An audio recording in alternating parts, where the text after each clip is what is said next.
So we still have a little bit of the last lecture to finish up. So we're going to go through today acceleration.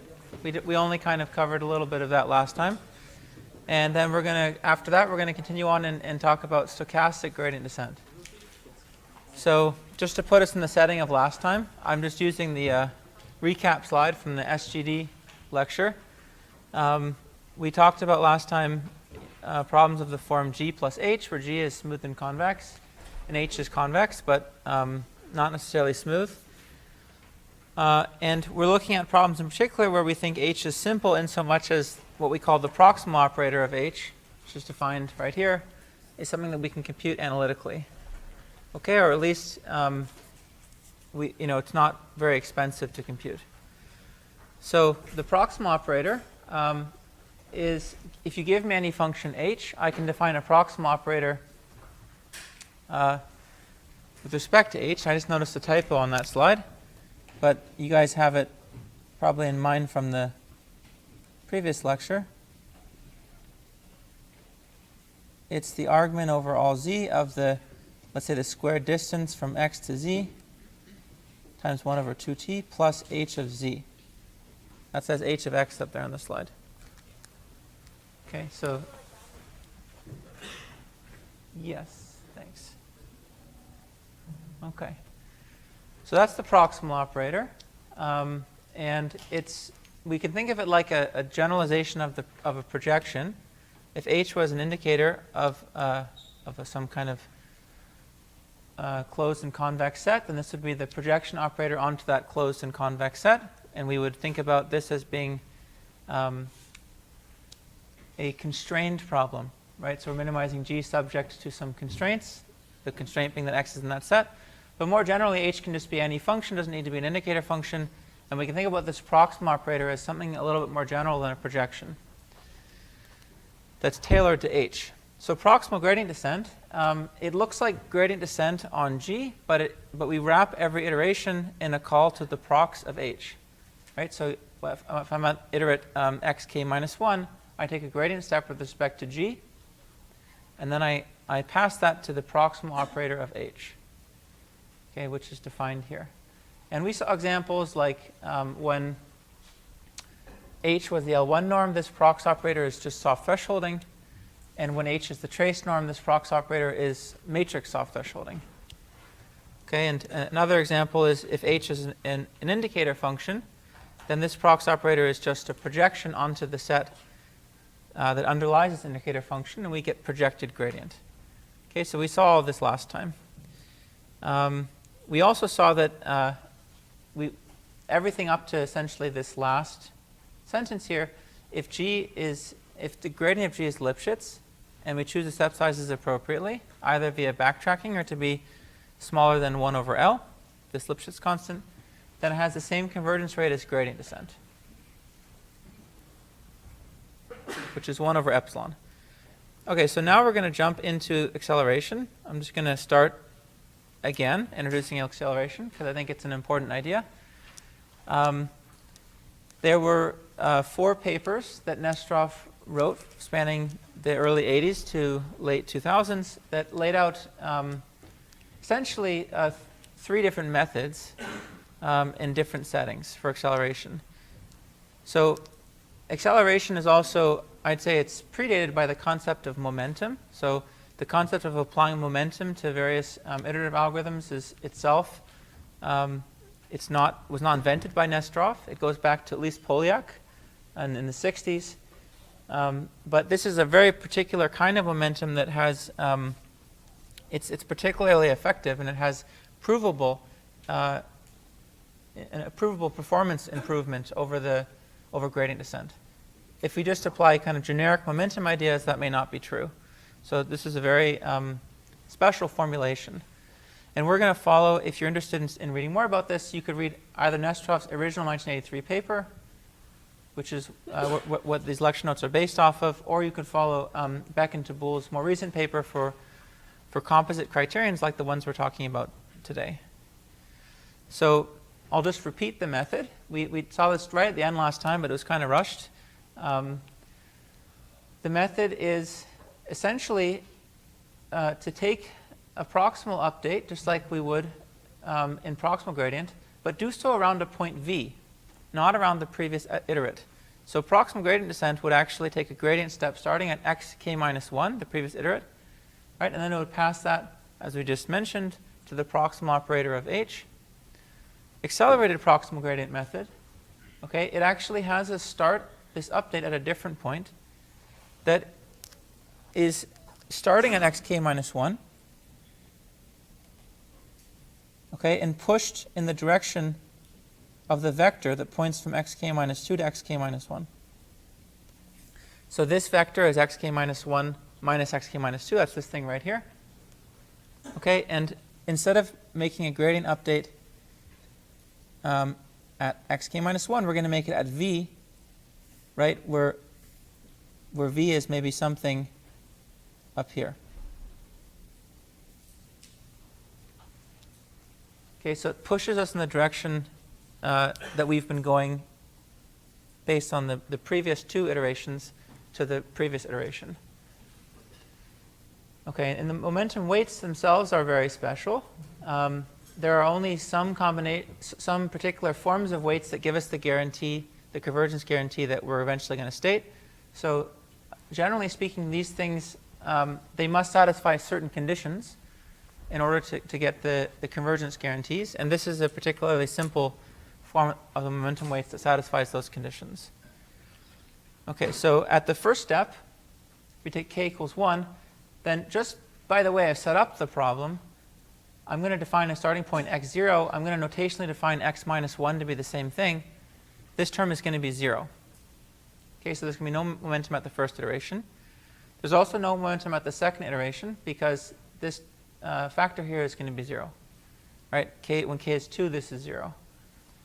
And then we start to see momentum, and the farther along we are in terms of the iterations, the larger k is, the closer this multiplier is to 1, so the greater this momentum is. Okay. And if we take h equals 0, then this just gives us the accelerated gradient method. The prox in that case, remember, is just the identity, right? So this update would just be v minus tk grad g of v. There would be no prox here when h is 0. So this is a plot of momentum weights. They approach 1 fairly quickly. That's something we looked at last time. And here was an example of applying the subgradient method, proximal gradient descent, and Nestrov's accelerated proximal gradient method on the same problem. It was a lasso problem. So now we have 3 algorithms to solve the lasso. And the subgradient method we saw converged at the rate 1 over epsilon squared. Right? This we proved converged at the rate 1 over epsilon. And this is converging at what appears to be a much faster rate. This is a faster rate than anything we've seen so far, at least. Right? This was on par with gradient descent. That's really all we've seen so far. And if you zoom in, I drew this picture last time. You can see that this blue curve here for the accelerated method, it's actually, if we zoom in, you'll see that it has this kind of ripple effect. So it's not a descent method. And sometimes I will say accelerated gradient descent just by habit, but it's actually not a descent method. So we should be calling it accelerated gradient method. Yeah.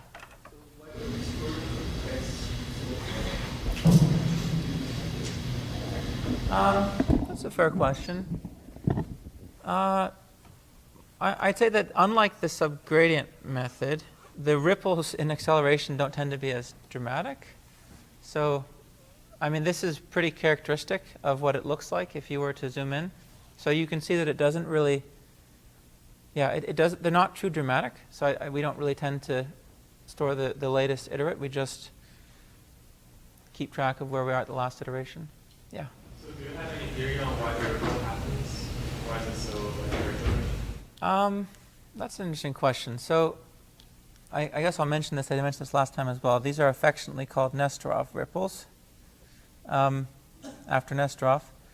So I don't know that people understand these dynamics that well, but there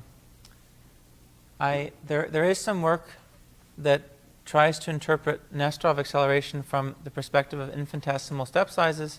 So we take really, really small steps t. What is this doing? And my inclination would be to say that that type of work would try to explain phenomena like this. Yeah? Are there functions or spaces where this actually hurts you more than it helps you? Acceleration? Yeah, it's a great question. The answer is yes, and we'll mention that towards the end of this this part on acceleration. So it's not always, let's say, the best idea, but it's not obvious. There's some situations that it could hurt, but they're not obvious situations. Okay. All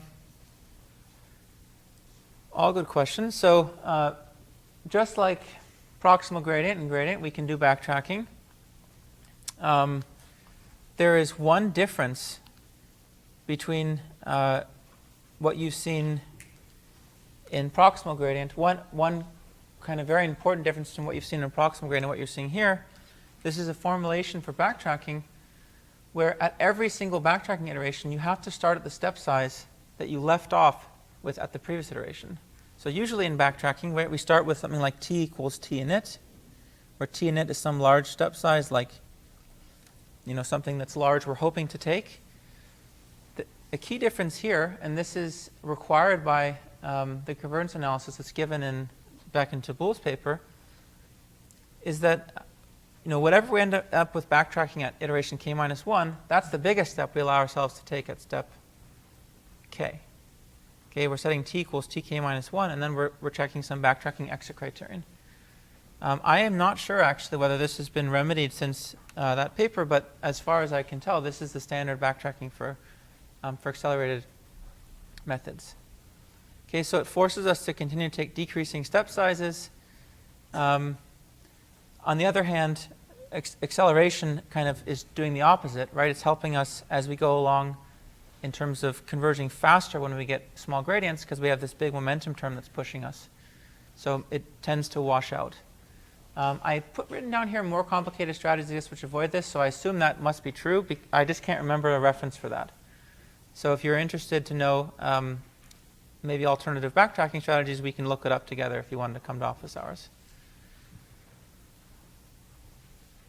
Okay, convergence analysis. So this is one kind of star property of acceleration is that we get a much faster convergence rate than we do without acceleration. And so the assumptions are exactly the same. Nothing has changed. We're just saying G is convex and smooth, has a Lipschitz gradient, and H is such that we have a prox that's tractable.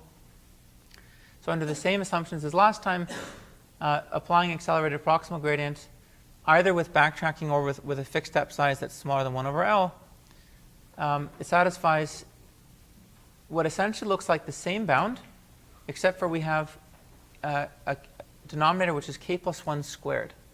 So the criterion gap at iteration k goes down like 1 over k squared. Okay, and if we were to rewrite that in terms of how many iterations does it take to get epsilon suboptimal solutions, that's 1 over square root of epsilon iterations. And as we've seen from the lecture on gradient descent I mentioned, this is actually optimal for forced order methods.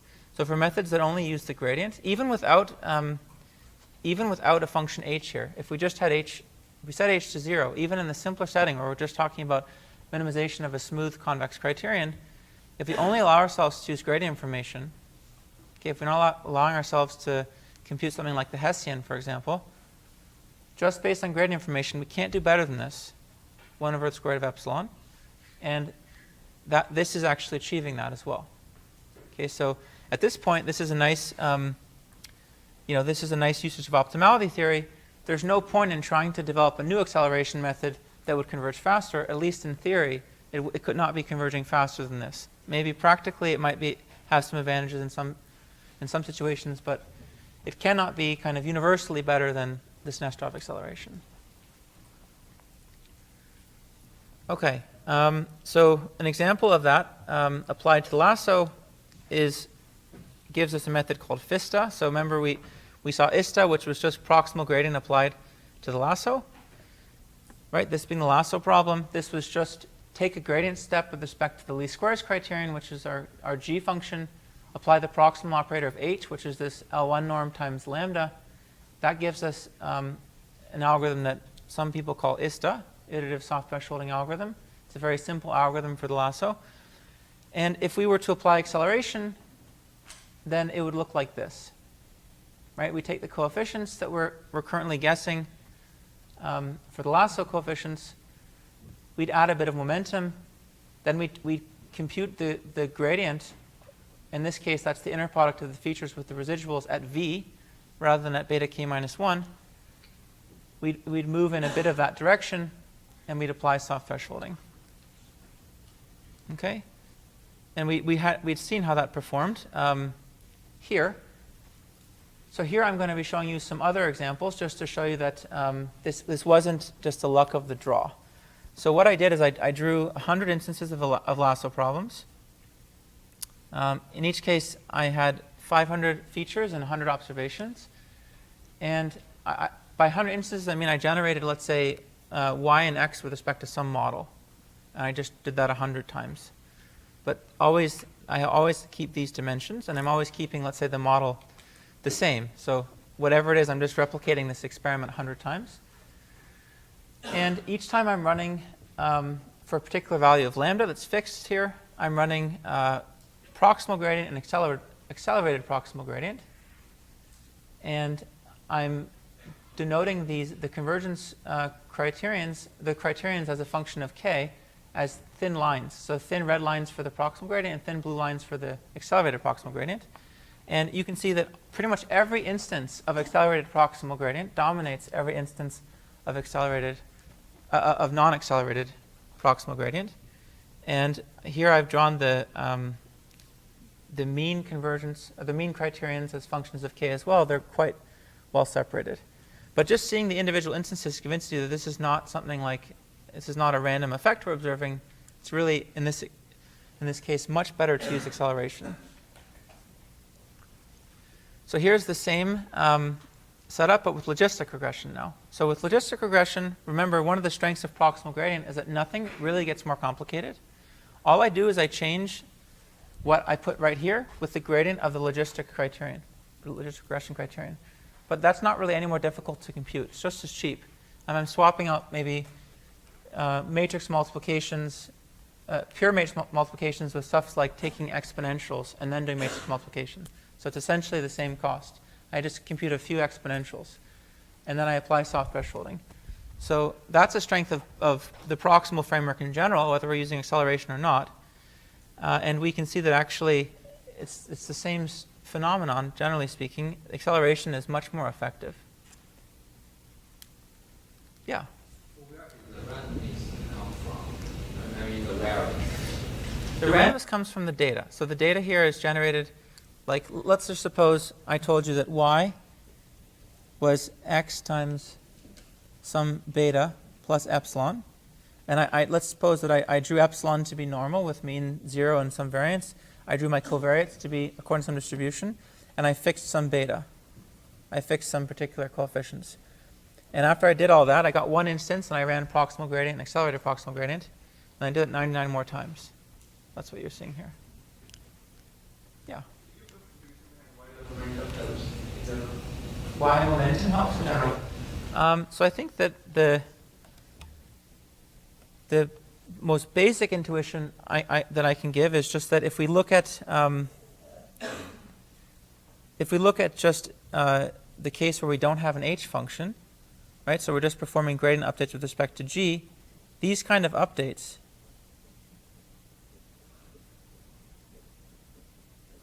they're going to make very small amounts of progress as the gradient gets smaller.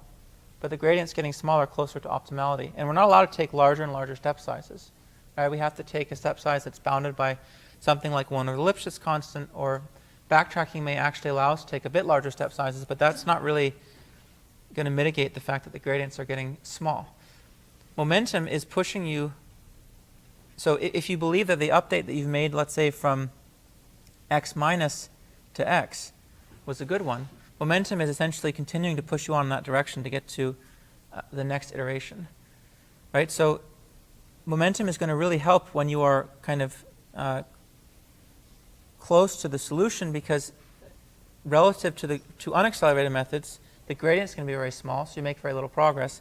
And momentum is actually pointing you in a very good direction, right? Because this move was a good one if you're close to the solution. So kind of continuing on that direction is a good idea. Beyond that kind of basic intuition for momentum, I will maybe make a comment that Nesterov acceleration is really not as well understood as it should be. So it's not a new idea. The proof of this result is not very insightful. It doesn't really tell us why this particular form of acceleration is helpful.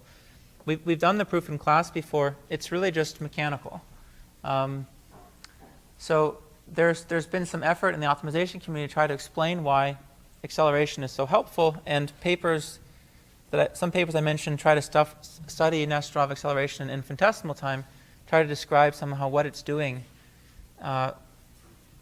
in terms of its dynamics. So if we think about really small step sizes, somehow it's doing something really different from gradient descent, and that's an attempt to explain somehow why it's working. But I still think it's not quite as well understood as it should be. Of course, momentum is also extremely popular in stochastic methods, and I'd say almost the same thing. I don't think it's as understood as it should be. Other questions? Yeah. Momentum that approximates the second order method. I wouldn't think of it that way necessarily. So, yeah, I wouldn't think of it that way. I mean, if it's approximating second order methods, then it's doing quite a bad job, because the convergence rate for second order methods is going to be much, much faster than anything we've seen here. But I also wouldn't necessarily put them on par. Yeah. Wait for choosing K-2 over K+1. Is there some rationale for choosing them? Or is there more information we can use to? Yeah, if you look at the Beck and Tabul paper, this one here, I referenced it at the end as well. This Beck and Tabul 2008 paper, there are sufficient conditions on the weights that enable us to prove a result like this. So these are just a simple choice that kind of makes some steps in the proof work out. So if you remember the subgradient method, we also had sufficient conditions for the step sizes. There are similar conditions here. So I would just take a look at that paper.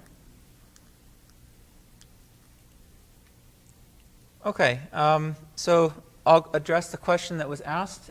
Is acceleration always useful? So the answer is surprisingly no. You'd think that, given the fact that we achieve this optimal rate of 1 over k squared, or 1 over square root of epsilon, and it seems to dominate unaccelerated methods in these examples, that we should always be using it.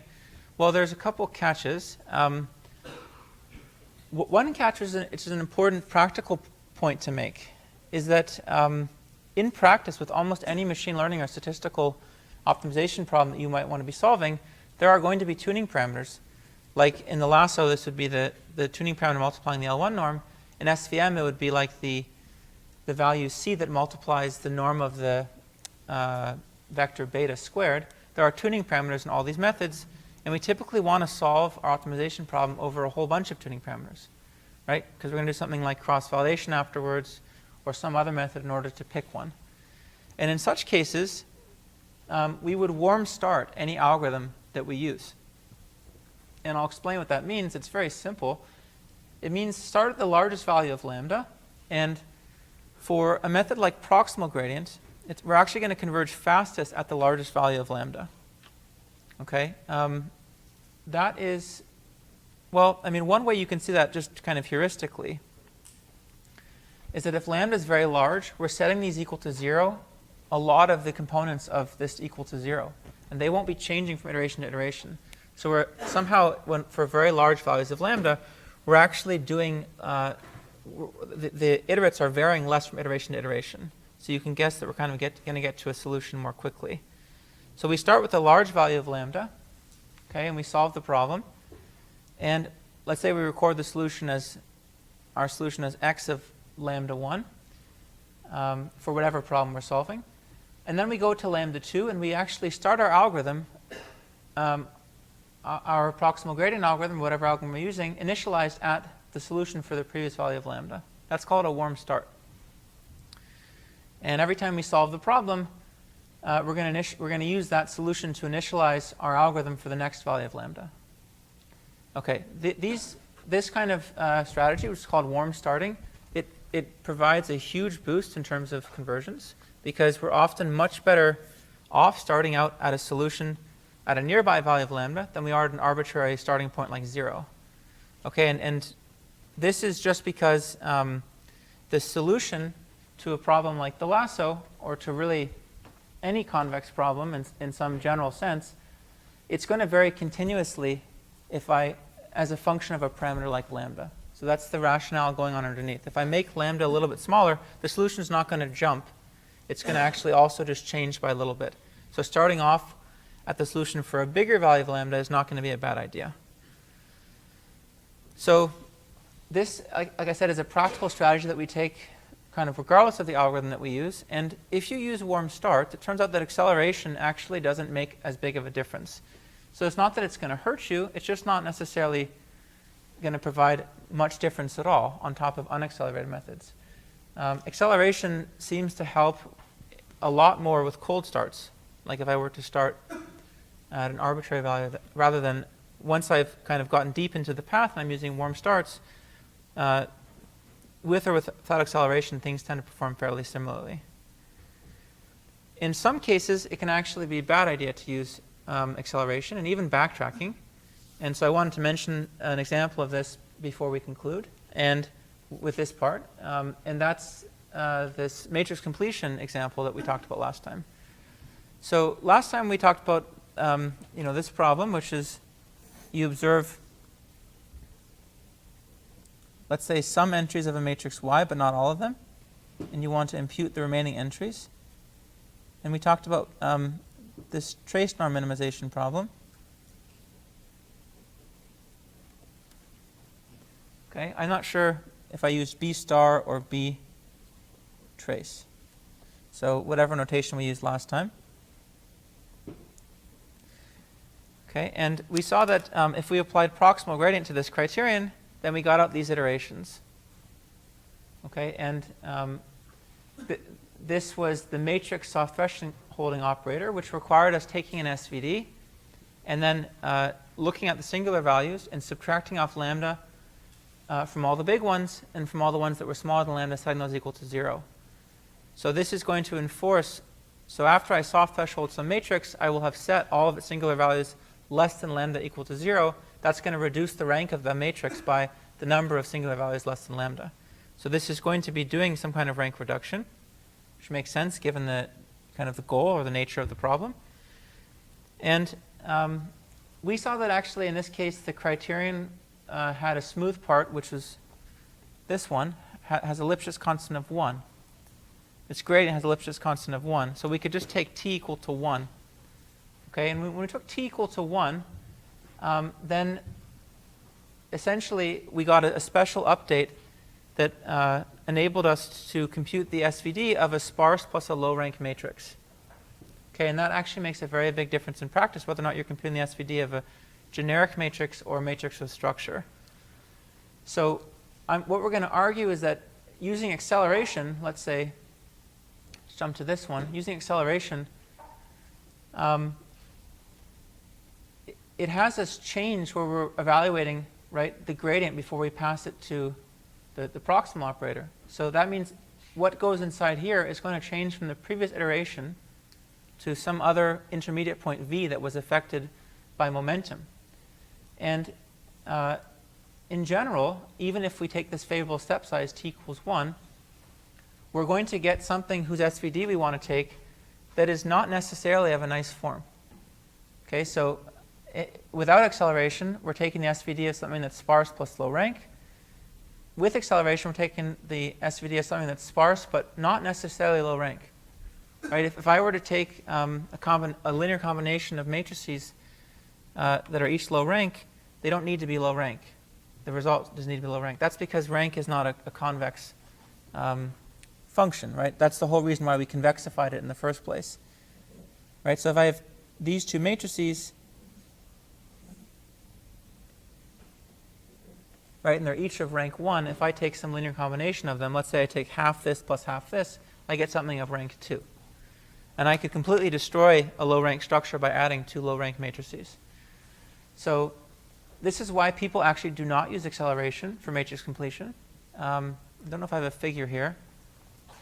I don't have a figure here, but if you look at the Mazumder paper that I referenced for this algorithm, they show you examples, empirical, of why it hurts to use acceleration for this reason, that it's just too expensive to evaluate the procs. So this isn't breaking our theory, notice, because this only told us about how many iterations it took to converge, whereas sometimes in this matrix completion example, it actually makes one iteration much more expensive just by using acceleration. So maybe the iteration complexity is still low, but each iteration is just much more expensive and not worth it. Okay, this seems like a good place to take a break, and then we'll come back and talk about stochastic gradient descent.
Let's jump back into it. So we have a full lecture to get get through, but this is one of the shorter lectures, so that's going to play to our advantage. Let's introduce stochastic gradient descent. So in this setting, we're going to be thinking about a problem in which our criterion is an average of a bunch of functions. So I'm calling it Fi, I from 1 through m. So this criterion is the average of these functions evaluated at x. Okay, and let's just motivate this. In what problems do you think I would encounter this in kind of standard ML or statistics problems?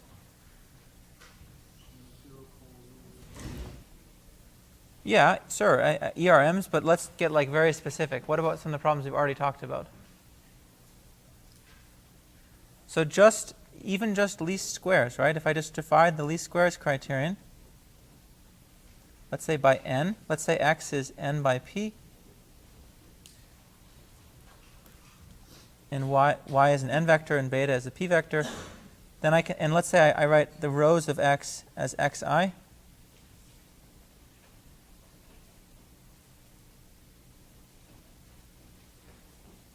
Then I can just think of this as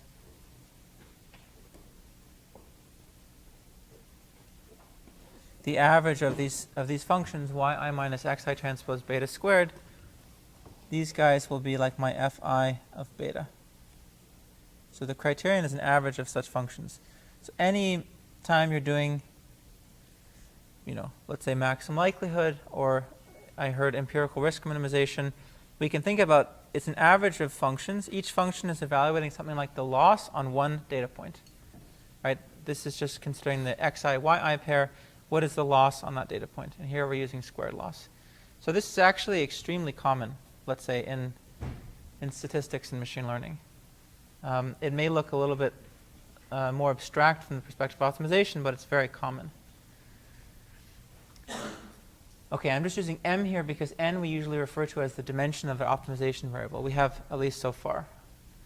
Right? So, of course, the gradient of the sum of these functions is just the sum of the gradients. So gradient descent would just repeat the following iterations. I would start at xk minus 1, and I'd move in the direction of the negative gradient, which would require me to sum up all of the gradients of these functions fi. Right? Which is, we've already seen this applied to things like least squares and lasso, so this is what we're doing already. Okay? The motivation for stochastic gradient descent is that, well, this sum is this might be a sum over a lot of terms. If n is really huge in this example, or m is really big in this notation here, then you might ask, can I get away with not computing this full average, or this full sum? And that's the motivation for stochastic gradient descent. In its simplest form, we're just going to pick one of these functions. Okay, and I'm calling that fi sub k. So I sub k is just one index between, let's say, 1 and m. And I'm going to actually let it dictate the gradient and move in the direction of its negative gradient rather than the gradient of the full criterion. So there's two rules for choosing this index that are maybe the two most basic things people do. One is a randomized rule. So we pick this index uniformly at random over all all the functions. So we just choose one function, evaluate its gradient, and I pick it randomly. That's called the randomized rule. The other rule is a cyclic rule, and this is a non-randomized variant where we actually just visit each function one at a time. Okay, so I move in the direction of the gradient of the first function, and the second function, and the third function, and then I get to the last function, and I move in the direction of its gradient, and then I go back to the first. Okay, so the randomized rule is more common in practice. Non-randomized versions of SGD, this is also true of coordinate descent, which we'll talk about much later. Non-randomized rules tend to be much harder to analyze. So it's usually much easier to analyze things like the randomized rule because you can talk about their expected behavior or their average case behavior. It's much harder to analyze things like the cyclic rule, although some people think that this works well in practice, and some people advocate for this in practice. Okay, for the randomized rule, we can think about it as follows. If ik is has uniform probability over 1 through m, then the expected value of the gradient I'm taking at the kth step is exactly equal to the full gradient, right? Because I have probability 1 over m of being any one of these fi's. So that should have said gradient. I just made a typo there. Right? I should say that the expected value of the gradient of the kth function, kth function, is 1 over m times the sum of the gradients of all my functions. So I just missed a gradient in here. So we can view SGD as giving us an unbiased estimate of the gradient at every step, right? I'm not actually computing this. I'm computing some estimate of it. My estimate actually happens to be unbiased under the randomized rule, right? On average, it's what I want.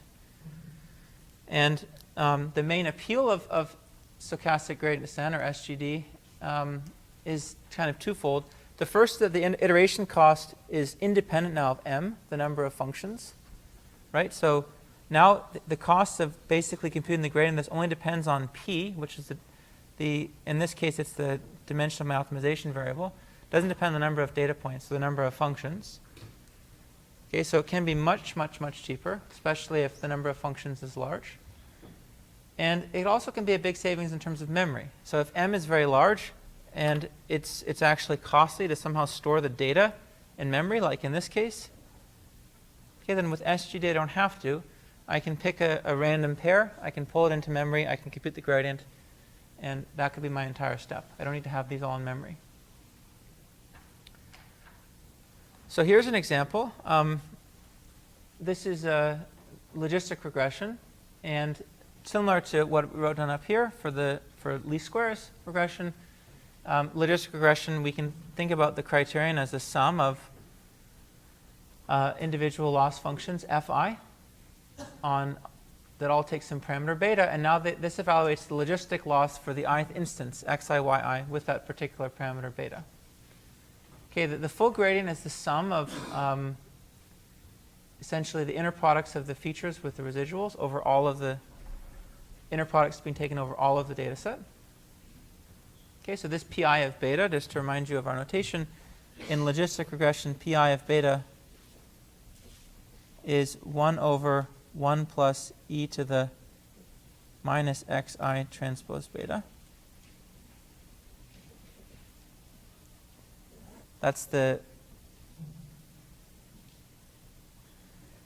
prediction that we would make for the probability that yi is 1.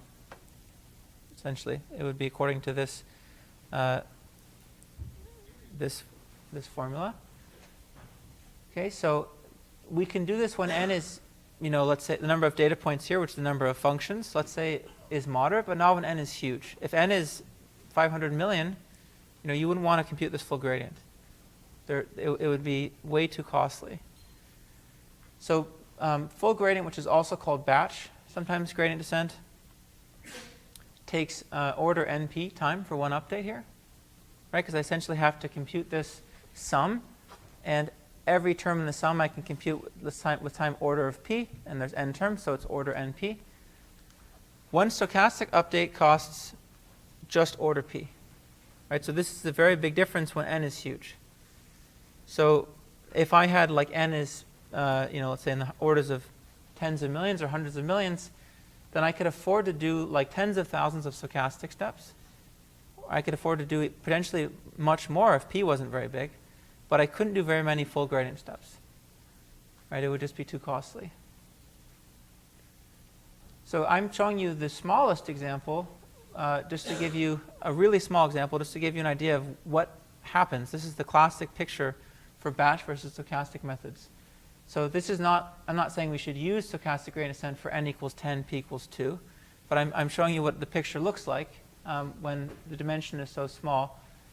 And I took a small number of observations because I wanted to get a particular behavior for the stochastic path. But this is really, at least informally, the classic picture. Remember, so I'm showing you the trajectory for batch gradient descent in blue, and for stochastic gradient in red. And remember, each one of these blue steps costs order np, and each one of these red steps costs only order of p. And the classic picture or the rule of thumb is that stochastic methods generally do very well away from the optimum. So they make a lot of good progress away from the optimum, like out here. They do terrific, and they're huge savings. And they generally struggle close to the optimum. So they're just going to bounce around the optimal solution for a long time. Okay, whereas gradient descent will converge nicely. So we get, the red point's going to bounce around maybe the inner two contours or the inner contour for a while. Yeah. We still have any acceleration for stochastic method, but I think because if it does function the wrong, maybe sometimes doing some directional count. Yeah, that's a good question. So the answer is yes. There's a ton of variants of SGD. I'm going to mention only a bit towards the end of the lecture, but there's potentially I'll give a whole advanced lecture on variants of or modifications of SGD. The question was, can we modify SGD to have it converge more quickly by applying momentum or something like that? Yeah.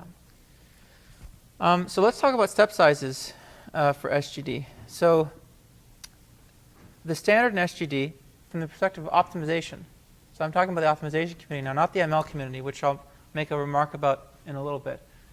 In the optimization community, the standard in SGD is to take diminishing step sizes. Okay, so something like 1 over k, like we saw for the subgradient method. And you might ask, why not fixed step sizes? Why are we taking diminishing ones? Because we weren't doing that in gradient descent. And here's some intuition for why we do that with stochastic methods. So let's take the cyclic rule just for simplicity, just so we can kind of better compare the results of doing a whole cycle of stochastic updates with the full gradient. So let's suppose we took a fixed step size, tk equals some value t, for m updates in a row in the cyclic rule. So after m updates, right, from a point xk, we'd arrive at a point xk plus m, where we've traversed in the gradient, basically the sum of the gradients evaluated at every point along the way. Right? So I can think about xk plus 2 as an example being xk plus 1 minus some step size times the gradient of some function. Right? So let's say here I ended up choosing the second function, because I'm in the second step of the cycle, at xk plus 1. And xk plus 1 itself was just xk minus t times the gradient of the first function. Right? So this is where I am after 2 iterations.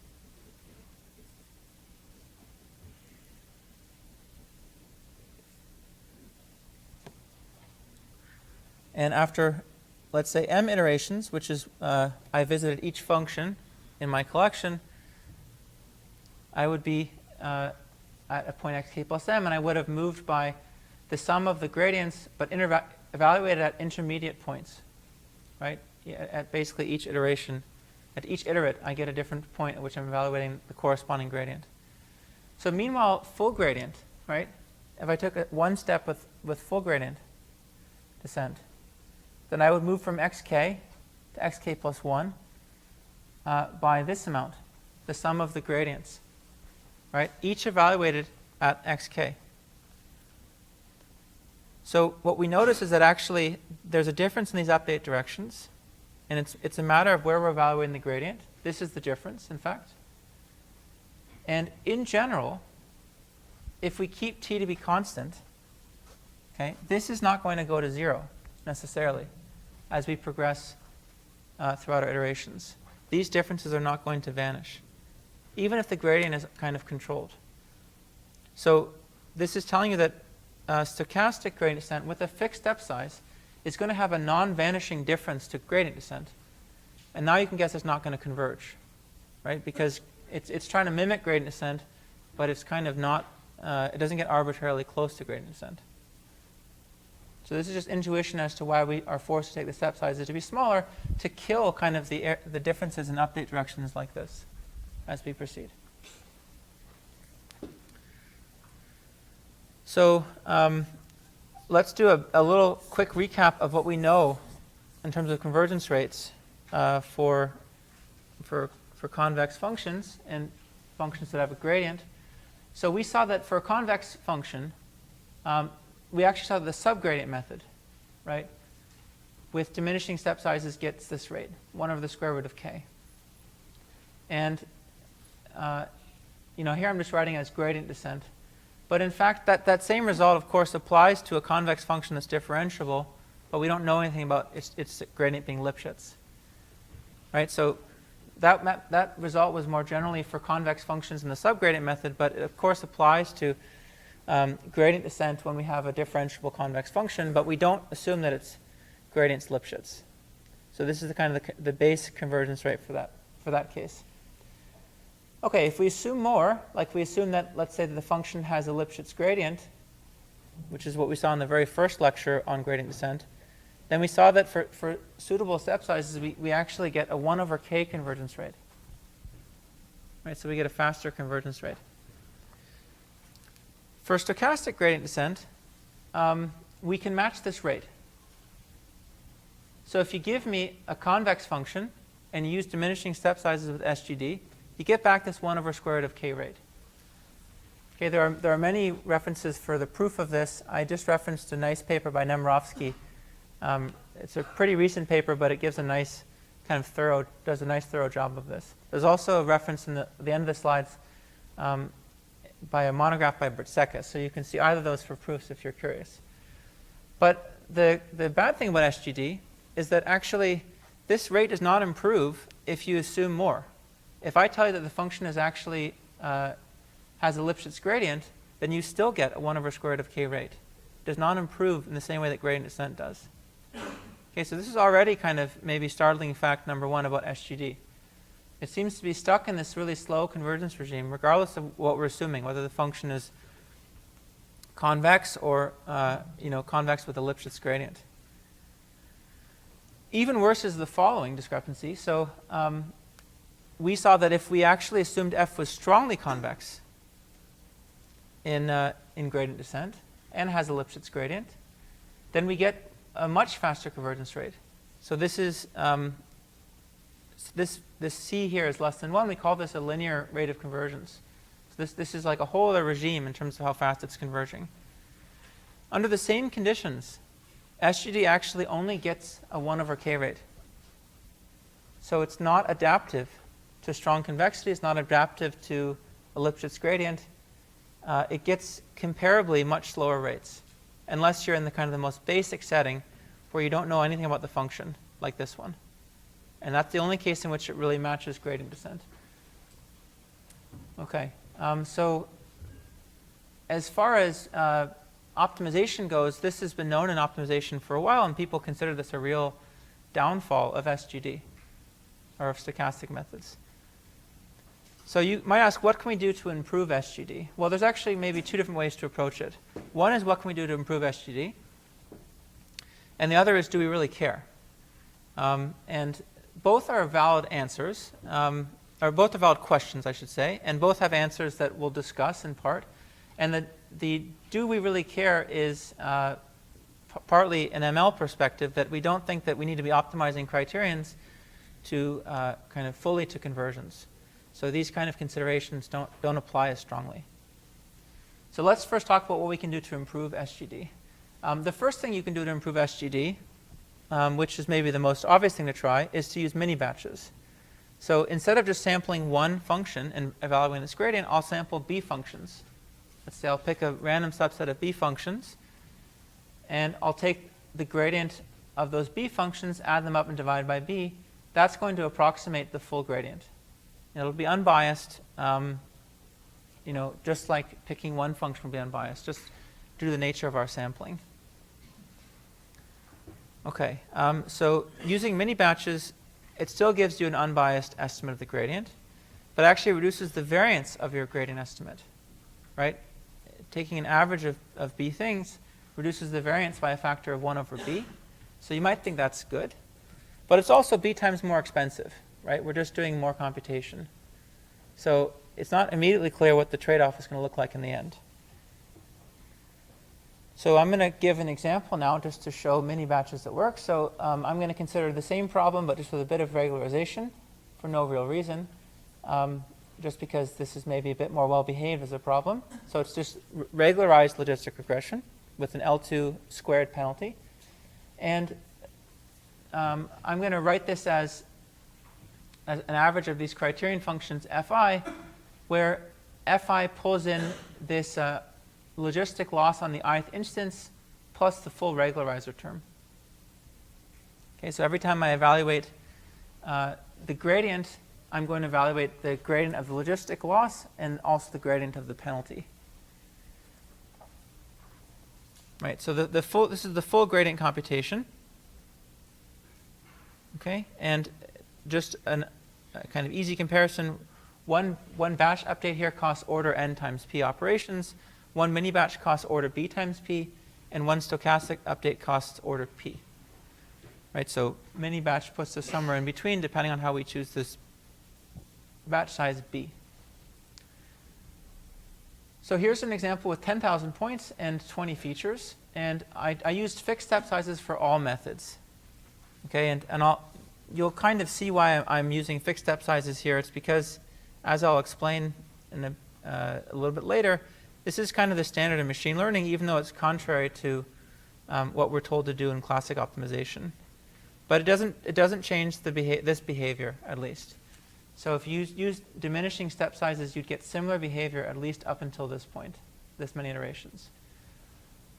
So the full method, this is just how it decreases the criterion. In black here, this is full gradient as a function of iteration. This is stochastic gradient, so it's really much more noisy, as we can see. Just using one gradient at a time out of 10,000 possible instances. We're picking one instance and computing a gradient. This is mini batch with a batch size of 10, so it's really not that much more expensive. It's 10 times more expensive as this, but it at least in terms of iteration complexity seems to help quite a bit. And then I took a mini batch size of 100, and I'm getting something that's kind of close to full gradient, at least roughly close to it. So let's now reparameterize by flops, because actually each one of these methods has a different flop count per iteration, right?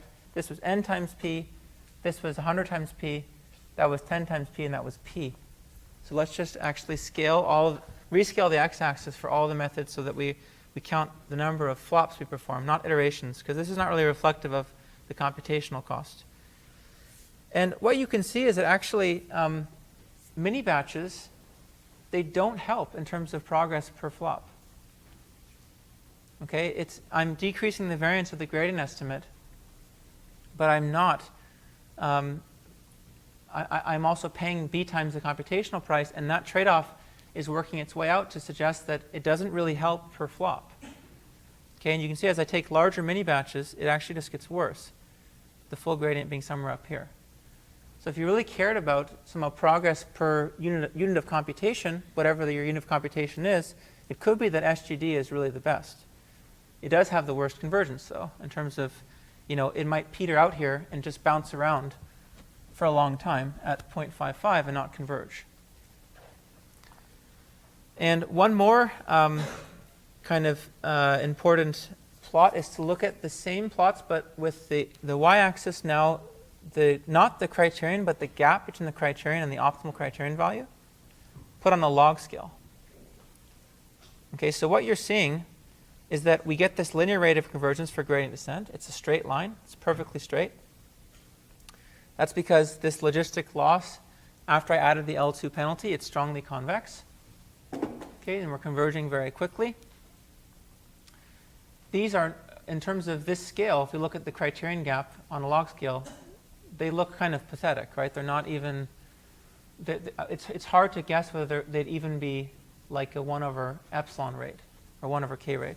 I mean, they must be a 1 over square root of k rate by the theory, but they don't look like they're really giving us anything close to high accuracy solutions. Okay, so where are we now? Let's say the short story is that SGD can be super effective in terms of iteration cost. It can also be super effective in terms of memory, and it's really the de facto standard for solving very large-scale problems where, let's say, the criterion is the sum of many functions. But it's slow to converge, and it can adapt to strong convexity. So this is kind of unavoidable if we're just talking about SGD. If you have a very nice, smooth problem, it's not really going to do much better. Mini batches also seem to be a wash in terms of flops. So that's a popular thing to do in practice, but there's actually some theory that corroborates this as well. You don't really get a faster convergence rate by taking a larger batch size.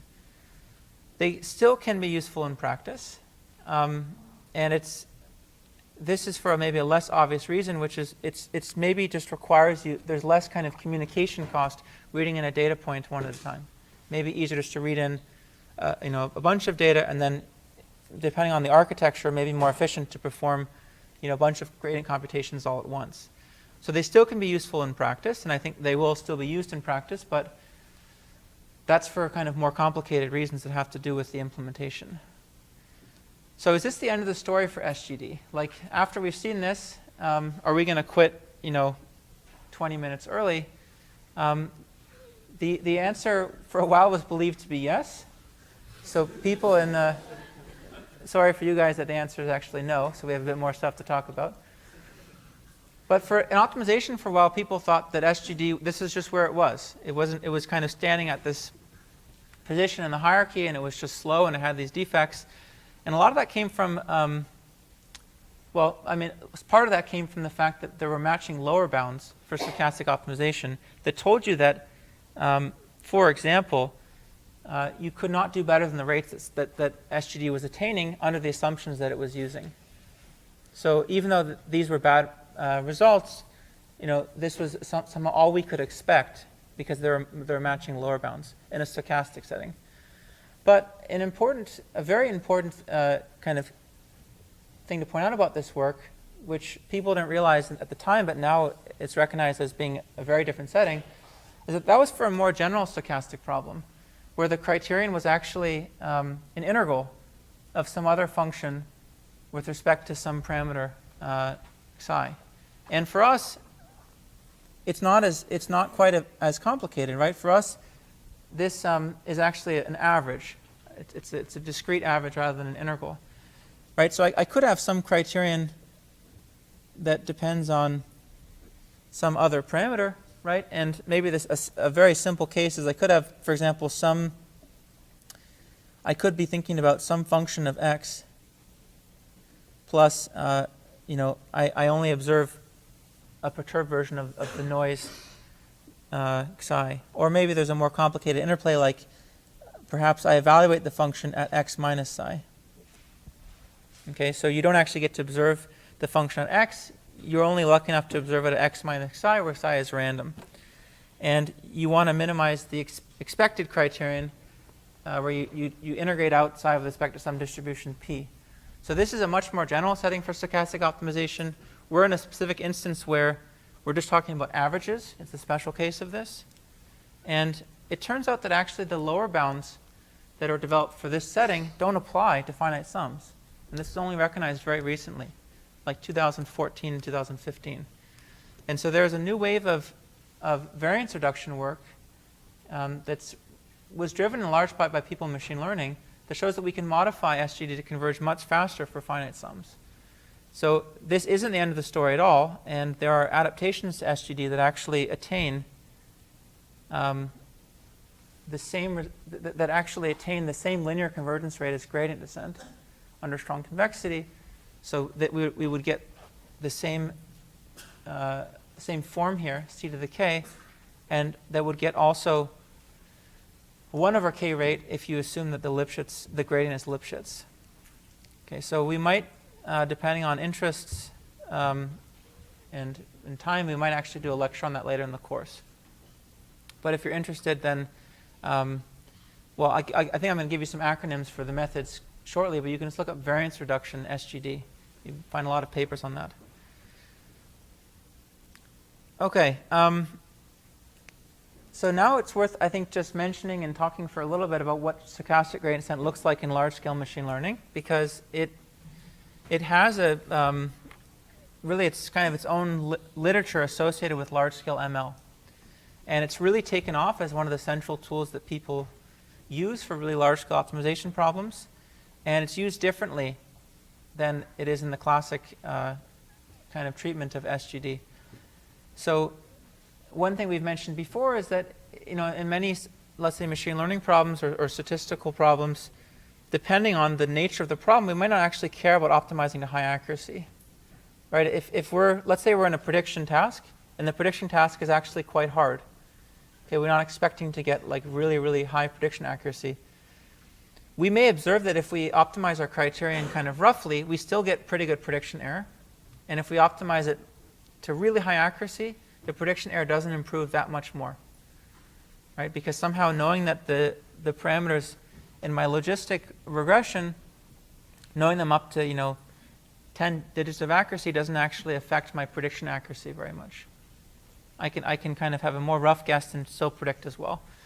So in those problems, I wouldn't care about high accuracy solutions. And actually, this kind of behavior we saw would not be that bothersome. Right? Bouncing around the optimum we'd be fine with that. We would say, well, I don't really know that actually the optimum itself performs much better in terms of prediction error than things close by it, so I'm happy enough with something close by it. And for that reason, people tend to take fixed step sizes in machine learning applications, not diminishing ones. It's very uncommon, I think, to see diminishing step sizes.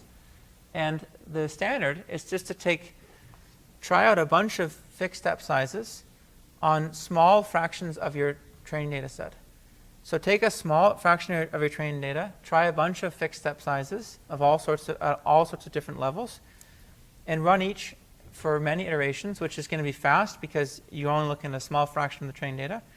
And then look at which choice of step size made the most progress in the number of iterations that you budgeted.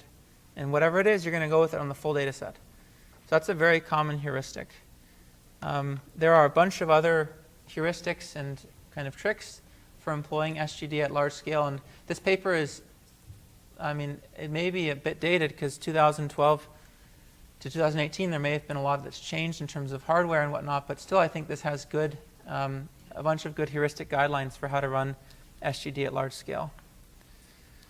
There are many, many other variants of SGD that have popped up. So the ones I mentioned in terms of variance reduction are these three: SVRG, SAG, and SAGA. These all came out around 2014, 2015. These essentially, they try to use information from old gradients to better estimate the current gradients. So it's a very clever use of keeping a big gradient table around and not throwing out information from past gradients when you're trying to evaluate the current gradient. And they provide variance reduction on top of the usual SGD rule because you're actually taking into account an average of more things. And they attain the convergence rates that gradient descent would on the same kind of problems with the same assumptions. So they really are, at least theoretically, completely different from SGD. And in practice, at least with my experience, they can be much, much faster than SGD. Then there's a bunch of other methods that do different things. So Attograd, Atom, and Atomax are kind of three popular methods. These use a combination of things like momentum and coordinate adapted step sizes. So taking different step sizes for each coordinate of the optimization variable, and averaging, essentially to provide faster conversions for SGD. So there are probably, 10 more I could list at this point. Not off the top of my head, but there are probably 10 more methods that I would put in this camp. These are some of the major ones. As I said, there's kind of a life of its own in terms of the literature for stochastic gradient descent in machine learning. So if there's interest, we may do a full lecture on this later in the course. But just know that there's a lot of other tools out there in case you're interested in pursuing this. Okay. Oh, yeah, question. Why is this considered a descent method? Yeah, it's a good question. It's not. It's not a descent method. It's just, I think, a habit. I mean, I was trying to be careful with a subgradient method and accelerated proximal gradient method, but yeah, this is not a descent method. I even think, yeah, well, I think so I've heard suggestions that it should be called SGE for the stochastic gradient experience.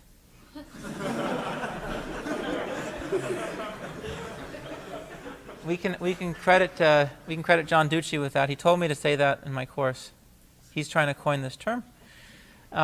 Because like when you're actually using SGD in most ML applications, there's a lot that goes into it. You know, there's a lot of tricks and heuristics and a lot of your own kind of personal sweat that goes into making it work. So,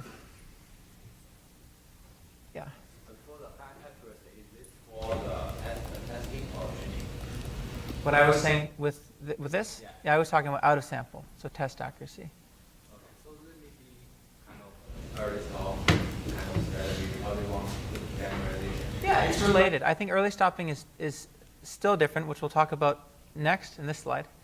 But it's not quite the same because here I was talking about not stopping necessarily super early, just stopping when you're close to the optimum, but you've been bouncing around for a while. Oh, so this is not for the generalization. It's not to improve generalization error. It's because the generalization error won't change much whether or not you run 10,000 iterations. Early stopping is kind of another concept, which we'll mention just now. But yeah.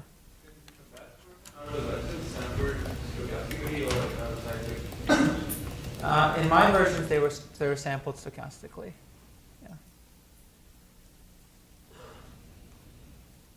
Yeah. In terms of direct optimization versus stochastic gradient, there's something about in the stochastic gradient has a better generalized. How does that? I didn't really understand the question. So if you did kind of proper optimization, Uh-huh. versus stochastic gradient, then stochastic gradient is not a better generalization perspective out of that. So yeah, that's somewhat complicated. I mean, it kind of relates to some of the points that we'll make with early stopping, in some sense, that there's some kind of implicit regularization that's being provided by the method. But I'd rather just talk about early stopping. That's kind of a more transparent version of this. Okay, so we just have a little bit to get through. This is really a, yes. So as a gradient descent, is that you want to iterate through the whole batch? What if we just try to draw right in something for the full batch? I don't think I understand the question. Like you say you want to iterate through the batch, and then you want to like go through each one of them, iterate through the whole batch. What if you just draw right into something from all of them? So that was one of the methods. So one of the methods is just to take a random in the context of ML, a random sample, like an instance like xi, yi. That is really what we've been using for all the experiments. This one you're referring to, I think, is the cyclic rule. It's also common, but I'd say less common. All right, early stopping. So this is really this is something that's very strange to people in optimization, but it's very central to machine learning. So I wanted to kind of finish with this as we talk about SGD and whatnot, because it's a very unique perspective from the machine learning community. So let's suppose we wanted to fit logistic regression. We had some data, xi, yi, and let's suppose I had a very large feature dimension. So P was very large. Okay, so there's kind of two ways that we can go about this in terms of fitting something that's regularized. The first is to do explicit L2 regularization, right? So we've been using penalties before. I'm using a constrained version of the problem here just because it's easier to compare to early stopping, but it's really the same. I'm just going to minimize the logistic regression loss subject to saying that my parameters have to lie in an L2 ball of radius t. Okay, so I assume that all of you have good motivation for this from 701 or 715 or 702, that this provides regularization. In terms of the estimator itself, the estimator that comes out of this, it's introducing bias, but it's also reducing variance quite a bit. So it's going to help in terms of, let's say, providing us with something that predicts well out of sample. So that's one way. This is the standard way, I'd say, to regularize. It's explicit. We're explicitly regularizing by adding a constraint. We could also do something that's, like I said, would be perceived as really weird from the perspective of optimization, but it's done in machine learning, which is that we could just go back to the unregularized problem, forget about the constraint, just run gradient descent on the unregularized problem, and stop early. And by this, I don't mean stop kind of when you're in the neighborhood of the minimum. I mean stop very early, like stop far away from the minimum. Okay, and it's people in optimization think it's odd because, why would you ever do that? You'd want to get to the global optimum. This is a case in which we don't actually think the global optimum is probably going to provide us something very useful. The global optimum itself is probably going to predict very poorly because p is very large. We haven't regularized. And we're going to just run gradient descent and see where it takes us. Now the path is going to really matter. And we're going to stop somewhere quite early and hope that provides us some kind of regularization. And so here's a little bit more explicit description. This is gradient descent on the full problem, okay, with a small step size, let's say epsilon. And I'll start at 0, okay, which will be, that'll be the same as the solution to the regularized problem if I don't allow any budget, right, if my budget for the L2 constraint is 0. And after, let's say, k iterations, right, where I could be far away from optimum, I can treat this iterate from gradient descent as approximately a solution to the regularized problem where the parameter is just the achieved L2 norm. This is, at this point, it's completely heuristic. Okay, just running gradient descent and saying that after a bunch of iterations, I'll look at the 2 norm of my the iterate, and I'll say that for that value of t, this is approximately going to solve the regularized problem. This is called early stopping. The idea that we can stop the gradient descent path at any point and think about these intermediate iterates as actually approximating some kind of regularization, right? It's approximately tracing out this regularization path as we vary t. And the folklore is that this was invented kind of by accident by, I think it was people at Bell Labs who were training neural nets in the 80s. And like at one point, someone's computer died overnight, and they came in the next morning, and gradient descent had stopped well short of the optimum, and they actually found that it was a good thing. So this is folklore. I'm not sure I have a real citation for that, but that's apparently that's a story for how early stopping came about. But now it's used actually quite a bit. So depending on who you talk to, early stopping might be like de facto standard part of their workflow for training very large problems. So you don't add explicit regularization, you just run algorithms, and then you check at every iterate, let's say the test error on held out data that you're not using for training this, in this optimization problem, and you observe something like you get a bias variance trade-off. Like there is some favorable patch of the optimization path that's giving you good test errors because it is doing some kind of regularization. So why would you do this? It's both more convenient because you don't have to actually implement a method that takes into account the regularizer here, right? I'm just running gradient descent. And it's potentially much more efficient than using explicit regularization. So if I didn't know what level of explicit regularization to use, I'd have to do this over many values of t, as we said before, and apply warm starts. Here, I'm just running one algorithm, right, on one criterion without regularization, and all of its iterates are actually, I'm claiming, are potentially interesting estimates. I'll try them all out and evaluate their test error. So there is an intriguing connection. It's not just, it's really not just a heuristic. There is more going on. And here I have an example where I'm showing you that I'm taking the gradient descent path for very, very small step sizes and the ridge path for as a function of the bound t, and I'm plotting them side by side. So every line here is actually a different component of the solution, and this x-axis is the achieved L2 norm, so it's like t. Okay, and this is what it looks like if you take really small step sizes of the gradient descent. This is this is infinitesimal gradient descent, and this is the entire logistic ridge solution path. They're not the same, but they're not that different, right? They're actually, in terms of the, let's say, the dynamics of bringing in the variables into the model, they're acting pretty similar. So there's a lot left to explain in terms of early stopping. I'll say that this connection holds beyond logistic regression. There's nothing to do with logistic. It really had only to do with gradient descent on a smooth loss.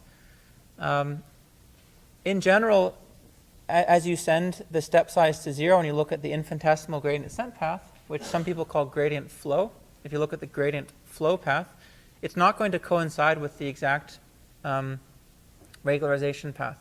So here I've done that empirically, and you can already see differences. I mean, this is not the same path, right? They have different behaviors. So even in the limit, they're not going to be the same. But there is evidence, tons of evidence in practice, that it still gives rise to competitive statistical performance. So whether or not you're doing L2 explicitly or you're doing early stopped gradient descent, you know, it's not clear that one is really better than the other on any particular problem. A few more things worth mentioning is that this early stopping idea is not specific to gradient descent. So you can early stop many algorithms, and they'll give you different types of regularization. So if you're interested in, like, let's say, a version of early stopping that provides you with approximate L1 regularization, then you'd early stop coordinate descent. And if you're interested in early stopping that provides you with a type of regularization like the trace norm, then you'd early stop a different algorithm. So for any regularizer that you're interested in, essentially there's an algorithm that you could run an early stop that would mimic giving you regularity under that regularizer. And this is, you can take a look at this paper I wrote maybe 3 years ago on that. And I'll also mention that this is just one instance of what we call implicit regularization in machine learning. So, or people call this also algorithmic regularization. It's the idea that we, instead of explicitly using regularizers through optimization, like writing out an optimization criterion with regularizers in it, we actually run algorithms, and we do things in the process of running algorithms that give us regularity. And early stopping is just one such example. Another example that's become popular recently is dropout. Right? It's a technique for training deep nets that is also providing a type of regularization. There are now many others, and I think that they all should be better understood. And it's a neat intersection between optimization and machine learning. So, okay. Thank you guys for staying a minute or two over, and I will see you guys next week.